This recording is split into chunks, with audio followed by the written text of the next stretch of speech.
Hi there, and welcome to Hi There with Rabbi Leah. It is good to be with all of you. I hope that there are a lot of you out there watching. I've tried to prepare something today that is timely and very much on my mind. As most of you are aware, this past Saturday morning, there was a horrific terrorist incident that took place here in the United States in Colleyville, Texas, at Congregation Beth Israel.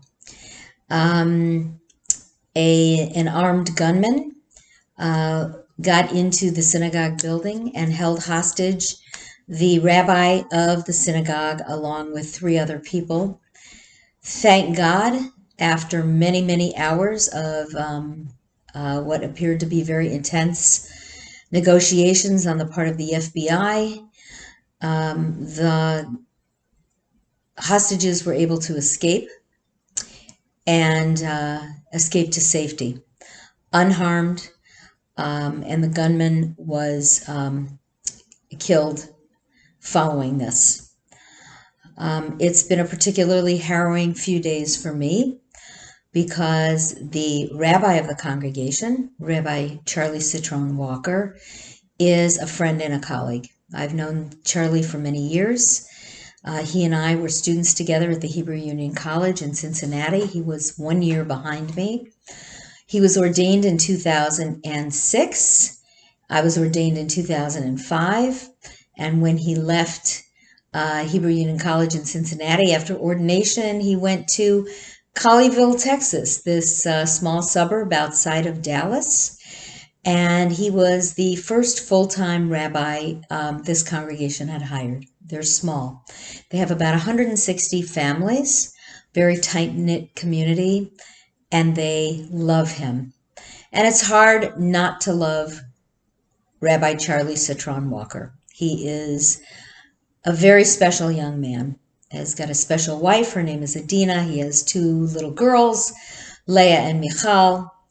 And Saturday was, this past Shabbat was an incredibly tense day in the Jewish community, but certainly in our rabbinic community as well. I'll tell you a little bit more about Charlie later on in this presentation. But what I want to talk about is the history and the sad, lengthy history of hostage taking in the Jewish world and redemption of captives. Now, this is the first time, at least according to most of the authorities I've heard speak, that an assailant has gone into a synagogue building and held hostages. We know, sadly, from other incidents in Poway, recently in our own neck of the woods, and certainly at the Tree of Life Synagogue in Pittsburgh, that an armed assailant went in and unfortunately didn't talk first but started shooting first, and innocent people were killed. This is the first time that we've actually seen a hostage situation. But as we all know, the incidence of terror and anti-Semitism against Jews in the United States and throughout the world has risen at a dramatic rate over the past several years. That there are Hillels all over the United States, along with synagogues, Jewish preschools, Federation buildings, and other Jewishly oriented and owned facilities and communities that have been victims of hate crimes, of anti-Semitic hate crimes. Destruction, vandalism, swastikas painted, hateful slogans against Jews on sides of buildings, and so on. And so, sadly, this is still evident in our world today, in our own communities, and something which we have to deal with and which we sadly have come to know very well. So I wanted to talk a little bit this morning about three different areas of hostage taking, so to speak, and redemption of the captive, and what Judaism has to say about this. And I want to begin with something that many of you may be familiar with, because in our morning worship service, not just on Shabbat, but every day of the week, we are involved in, or we say a prayer called Nasim B'chol Yom, the prayer for the daily miracles.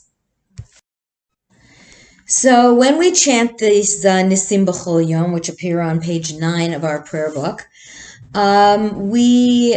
it's been our custom at Seacrest to do part of the prayer in Hebrew and part in English. And we just kind of, we don't rattle them off. We certainly pay attention to what we're saying. At least I hope we do. And I found that each week, one of the prayers speaks to me a little bit differently. I will tell you right now that the following one will never again speak to me in the same way. And that is Baruch Atah Adonai Eloheinu Melech Haolam Matir Asurim. Praise be the eternal God, ruler of the universe, who makes the captive free. And very often during the course of the service, when we are done with this section of prayers, I'll mention to either those who are watching online, if it's an online service, or those who are actually in the synagogue live, that some of these prayers are a little more difficult for us to understand, because they were written in a time when the types of things they're relating to perhaps are not part of our 21st century normal day-to-day life. And so we look at these prayers in a more metaphoric sense than we do in a realistic sense. When we think of freeing a captive or having the bonds of a captive loosened or released, we can think of somebody who is captive in many ways. Perhaps somebody is captive to issues of mental health. Perhaps somebody is captive to a disease process that they're going through. Perhaps somebody is in the bonds of difficult relationships that they are trying to work on. So when we say who removes the bonds of the captive, or who makes the captive free, we are not necessarily talking about those who are literally in physical bondage at the hands of somebody else. So I say now that I don't think I will ever say Matir Asurim again in a metaphorical way, because I now have a friend who is literally held captive. And so thinking about it in those terms puts an entirely different spin on the subject. The redemption of captives has always been a subject in Judaism that has taken on a critical importance. The reason being that, as we know, it is of the highest importance in Judaism to perform what is known as pikuach nefesh, to save a life.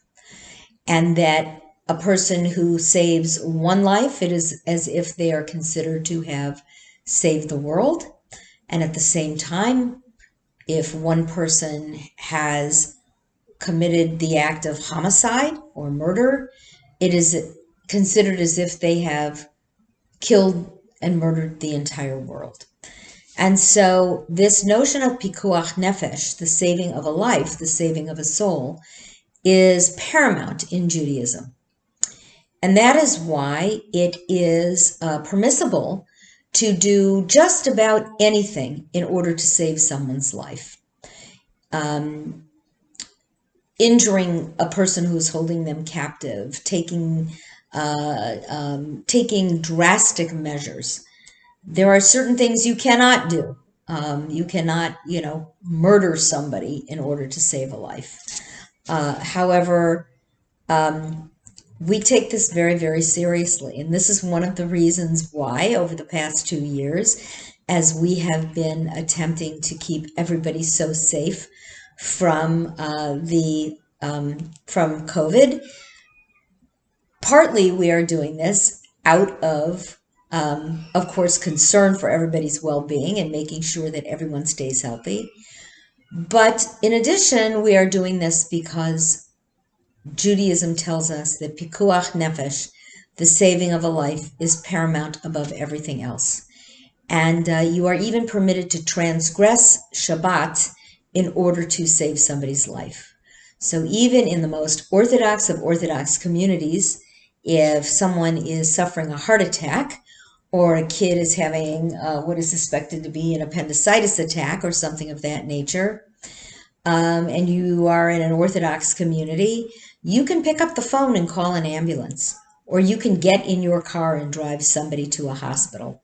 So saving that individual's life is more critical than anything else, even the possibility that you may transgress the Sabbath.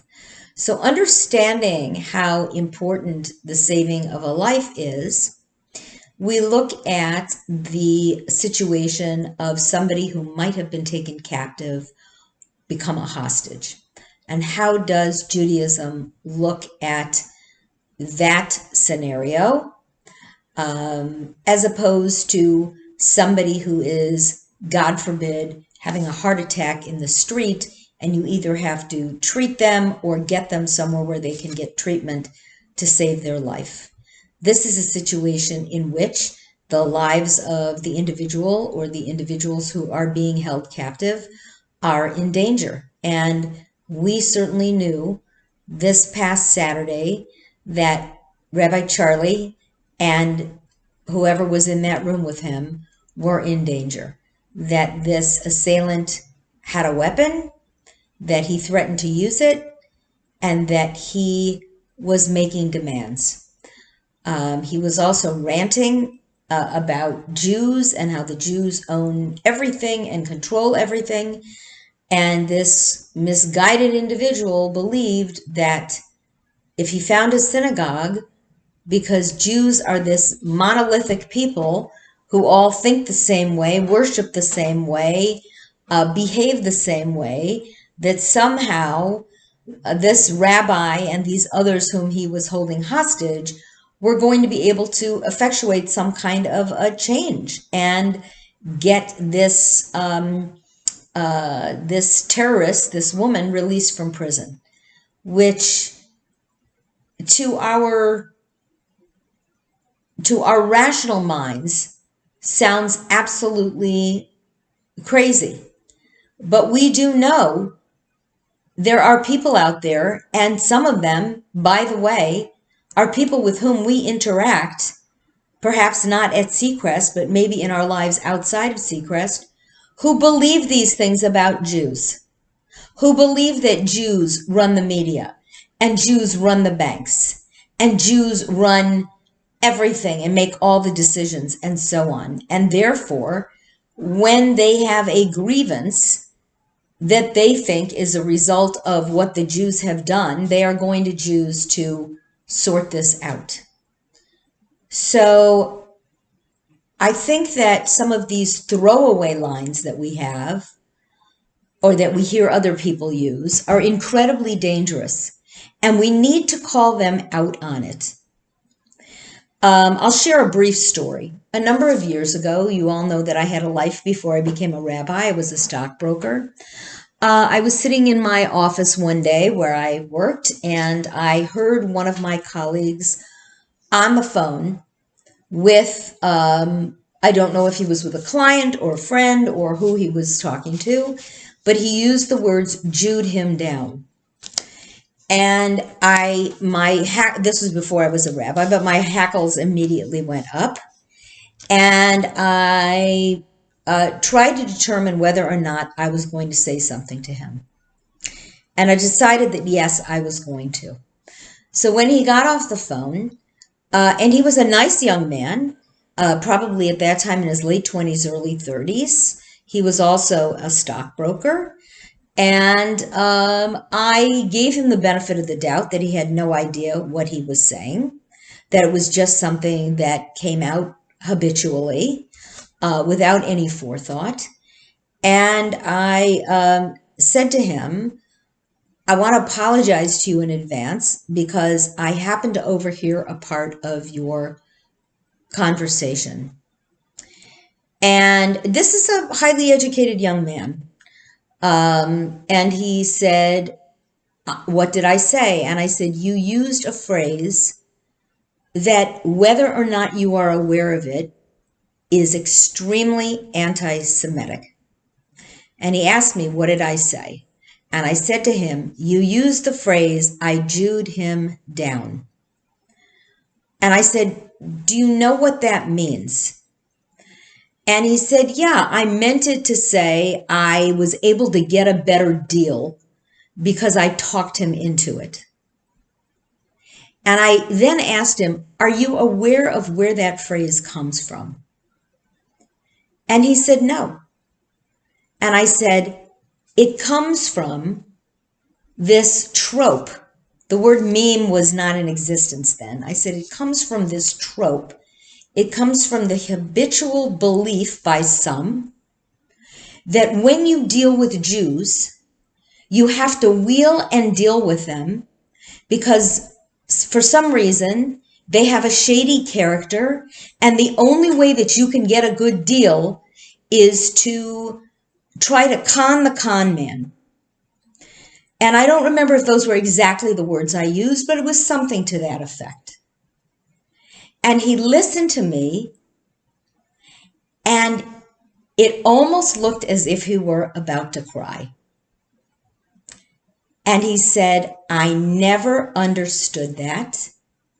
I never meant to use it that way, and I will never use it again. And I think that as difficult as it is, it is incumbent upon us to call people out when they say things like this. When they say, oh, all you Jews have so much money, or all you Jews are concerned with is money. And I know that many of you who are listening to me right now grew up with tremendous anti-Semitism. Some of you may even be survivors of the Holocaust. I know that I grew up with anti-Semitism.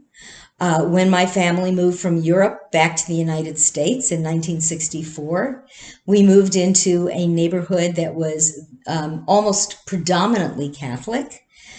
We had a very large Catholic church parish behind our home with a school. And I was the only Jewish kid in the neighborhood other than my brother and my sister. And I remember the kids in the neighborhood asking me, and this is in the 1960s, where are your horns? And telling me that I was going to go to hell because I was Jewish and didn't believe in Jesus. And so I think that living into the 21st century now, where people are still saying these things, where we still wake up daily to reports of a young man in a Jewish neighborhood in Muncie, New York, walking out of his home and being beaten up because he's wearing a yarmulke, is disgraceful. And it is up to us to grow the spine that we need to have to begin to combat this anti-Semitism. Because unless we speak out, it will never go away. Never go away. And yes, you may shake when you're saying something. You may shout when you're saying something. You may lose control of your own emotions. But whatever it takes to get that point across is critical. And I hope and I pray that my comments to this guy on this day were impactful enough that he never used that horrific phrase of Jewing him down again, because it was finally explained to him what it meant. So I think it's incumbent upon all of us to fight the anti-Semitism that we see. Sometimes it is right out there in your face, and sometimes it is so insidious that you have to ask yourself, was that anti-Semitic or not? And you know what? If you think it was, it probably was. So, given this history of anti-Semitism, given this notion that Jews will do whatever is necessary to redeem another Jew who has been taken hostage, there has always been, on the part of non-Jewish communities throughout history, the desire to take Jews captive, because they know that within Judaism, it is important to redeem another Jew. And so I have some research that I've done that I'd like to share with you that talks about this from an ancient rabbinic perspective, as well as from a more modern perspective of a case that you may be familiar with. And then I also want to talk about briefly how the taking of hostages and capturing of Jews has actually had a kind of a positive impact, if one can call it that, on how Jews ended up in different places in the world. So first, we're going to look at some of the rabbinic literature.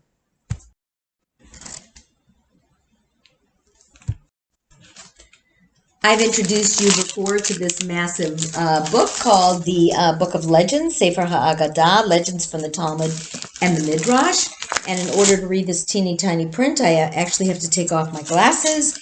And there is actually a large section in here called Between Man and Man, which is between one human being and another, Deeds of Loving Kindness. And the section that I am looking at talks about bringing up orphans and redeeming of captives. And it's kind of interesting, the section on redeeming of captives, how the information about orphans kind of morphs into that. Because the section on orphans talks about how one is supposed to raise an orphan. Now, an orphan was considered a child whose father had died, not a child necessarily who had no parents, but a child whose father had died, because once a father had died, that child no longer had any means of support, because the mother was not that means of support in terms of actual financial means, even though she may have yet been alive. She may have gone back to live with her own family with the child, or she might have gone to live with the husband's family with the child. But a yatom, an orphan, is considered one whose father has died. And when an orphan is at least age 13, a boy, now is responsible for saying Kaddish for that parent, for the parent. So we have this discussion about orphans and how they're to be treated and how we're supposed to take care of them and so on and so forth. And along comes this woman by the name of Ifra Hormiz. She was the mother of a king whose name was King Shapur.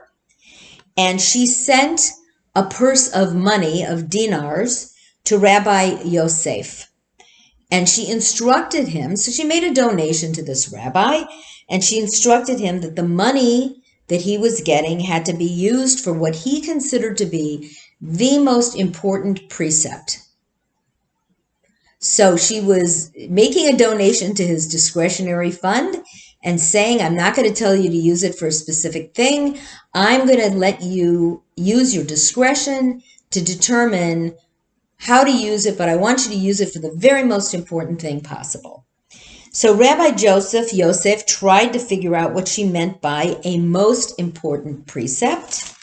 And Abaye, another rabbi, said to him, since Rabbi Samuel Bar Yehuda, another rabbi, taught money for charity is not to be levied from orphans, even for the redemption of captives, we must assume that the redemption of captives is a most important precept. And so that's how this issue of orphans comes into play here, is that Rabbi Abaya is saying, look, we are not allowed to go to orphans for money for any reason at all, even for the redemption of a captive. So in a community, when a Jew was taken captive and they were a hostage and there was a request for money for their redemption, very often Jews in that community would fast and raise money in order to redeem the captive.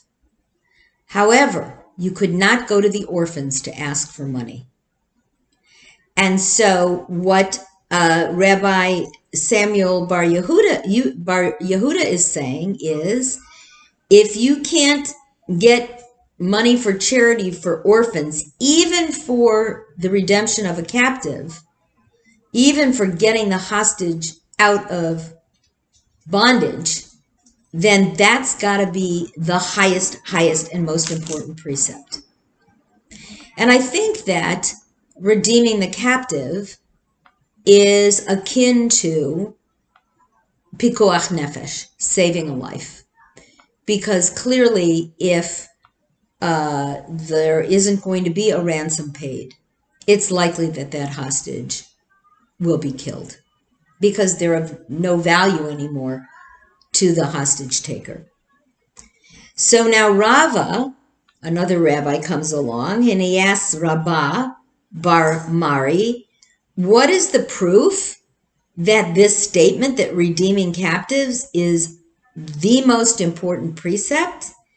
And Rabbah answers from the verse, and the rabbis always showed off their acumen of the Bible by finding a verse somewhere in the Bible, not just in the Torah, but anywhere in the Bible, that they can use as proof of their position.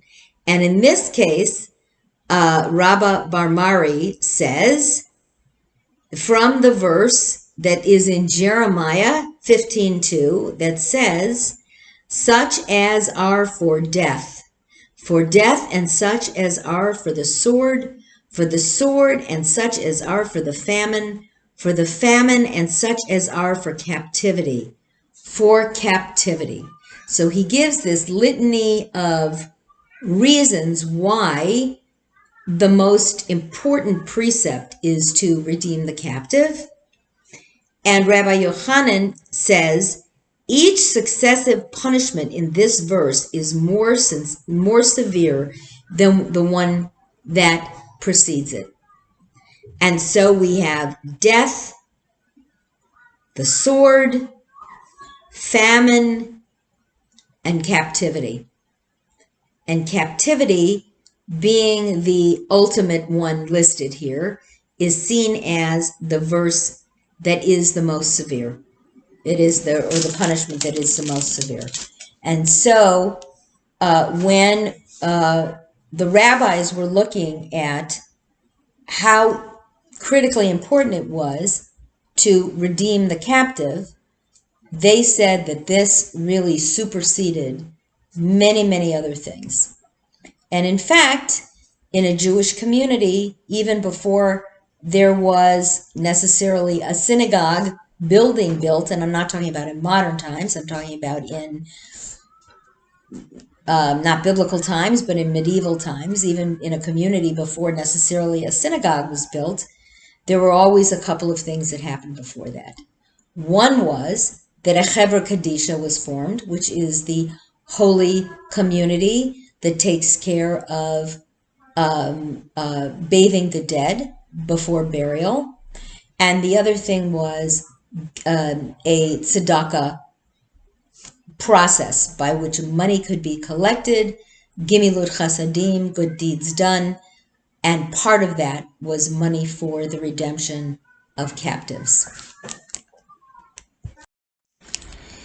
In the Torah, particularly in the book of Numbers, we have a parsha a Torah portion called Kitetse.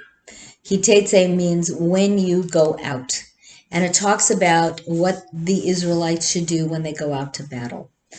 And it opens by saying, when you go out to war and you take captives, particularly if you take a female captive, and you want to take her to be your wife, that there are certain things that you must do. First of all, you have to allow her to bathe. You have to allow her to cut her hair. You have to allow her to trim her nails. And you must give her a minimum of 30 days to mourn for her parents. So the presumption is that you take this woman captive, you want her to be your wife, you don't just get to take her immediately. You have to do the humane thing, which is allow her an opportunity to grieve for her parents who may have been killed in this battle. And you have to give her some sense of dignity by allowing her to get cleaned up, wearing a new dress, and so on and so forth, before you can take her as your wife. So even from biblical times, we have evidence that the treatment of captives was something that was done in a more humane way than we see in some cultures where captives are treated abhorrently, undergo undue torture and things of that nature.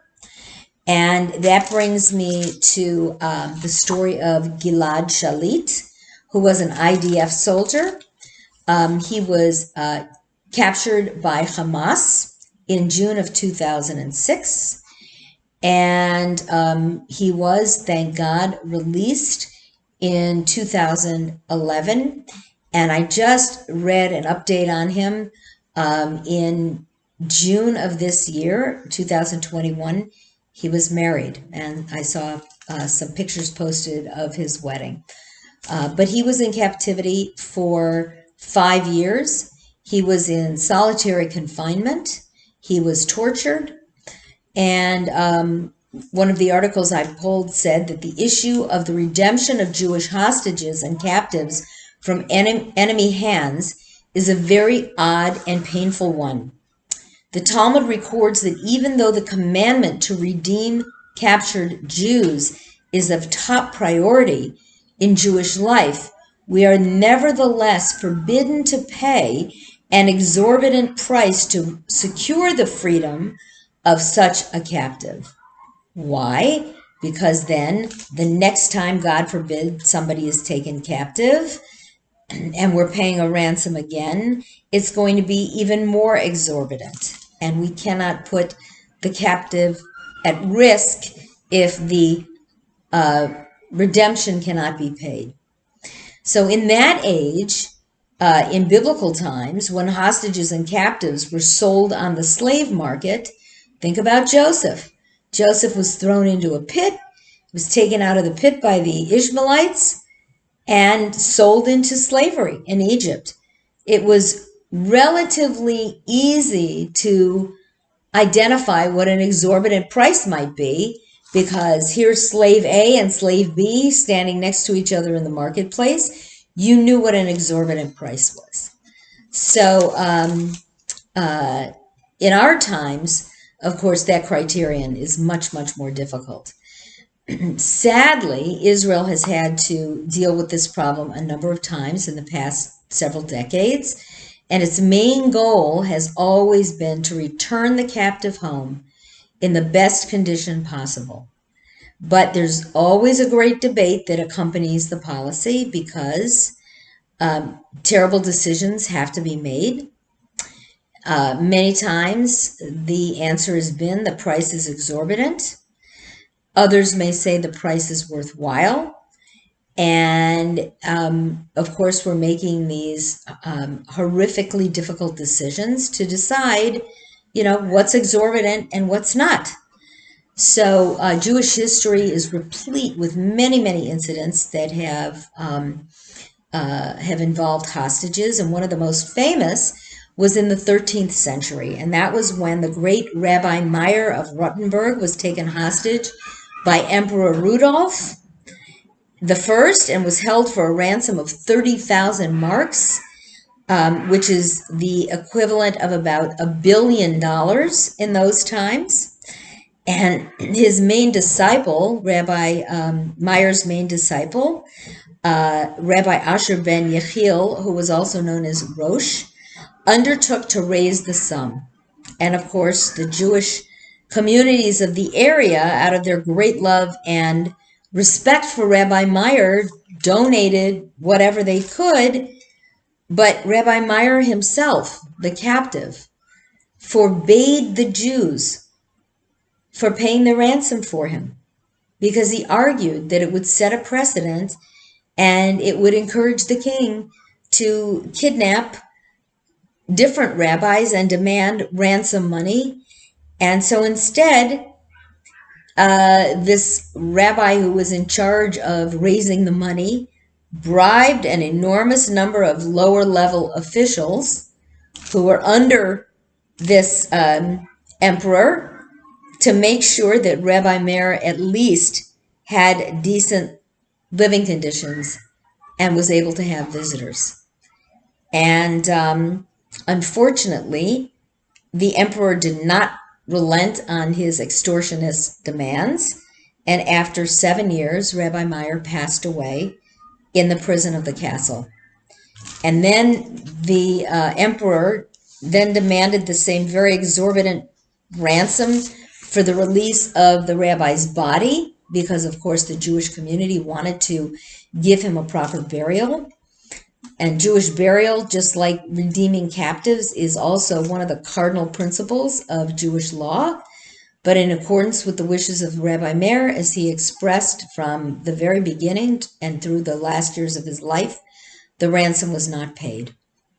So the graves of Rabbi Meir and Alexander ben Solomon are both in the Jewish cemetery in Worms. The emperor, believe it or not, held the body for 13 years. And eventually, a wealthy Jew came to a settlement with the emperor, and the body was buried in this ancient Jewish cemetery in Worms. And next to Rabbi Meir's grave lies the body of the wealthy Jew who obtained his release, the release of the remains. And these two graves have remained a place of Jewish visitation and veneration really until this day. There were also situations during the reign of the Tsars of Russia in the 19th century when many rabbis and Jewish public figures were arrested, and almost always, of course, on trumped-up charges. And great efforts were made to obtain their freedom, and often there was political pressure exerted and diplomatic pressure exerted on the Russian government from other world powers.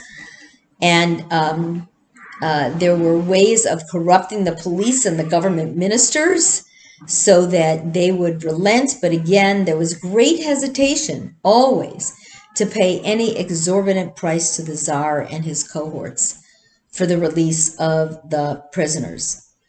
And so the decisions regarding these cases were basically done kind of on an ad hoc basis, depending upon the exact circumstances of each case.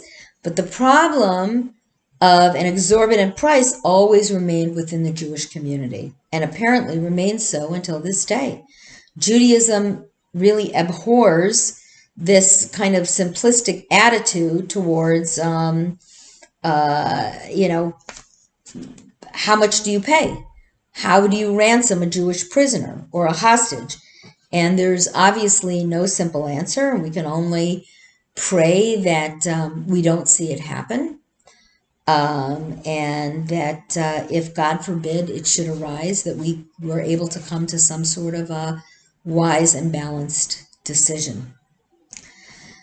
Interestingly enough, these sorts of kidnappings also, believe it or not, help to spread Jews throughout the diaspora. And Jewish history kind of works in strange and very surprising ways, because the way in which the Jewish diaspora, Jews spanning out throughout the world, spread from Babylonia to North Africa and then to Spain, oddly enough, it began with kidnapping.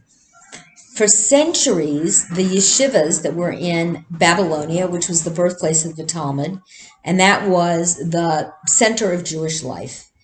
At the end of the 8th century, there was a serious economic crisis in these yeshivas, and we still see this to this day. Therefore, what they did was they sent out fundraisers overseas. They sent men to go to Jewish communities outside of Babylonia to ask for money. And very often, when they sent the heads of the yeshivas themselves, along with their wives and their families, some of them would be taken captive and held as hostages. And there were 4 great rabbis to whom this happened. Their names right at this moment aren't important. The Mediterranean was a very dangerous place. And aside from the storm and the uncertain fate of what might happen to ships, pirates abounded. And they would often kidnap these rabbis and their families and try to sell them on the slave market. And they knew that they could capture Jews, especially prominent Jews, and they could collect these great ransoms for them, redeeming the kidnapped, of course, is a primary mitzvah, and you're even allowed to sell a Torah scroll in order to raise the money to redeem a captive. And so, Jews are a people. They're not an artifact, and they're not in a museum.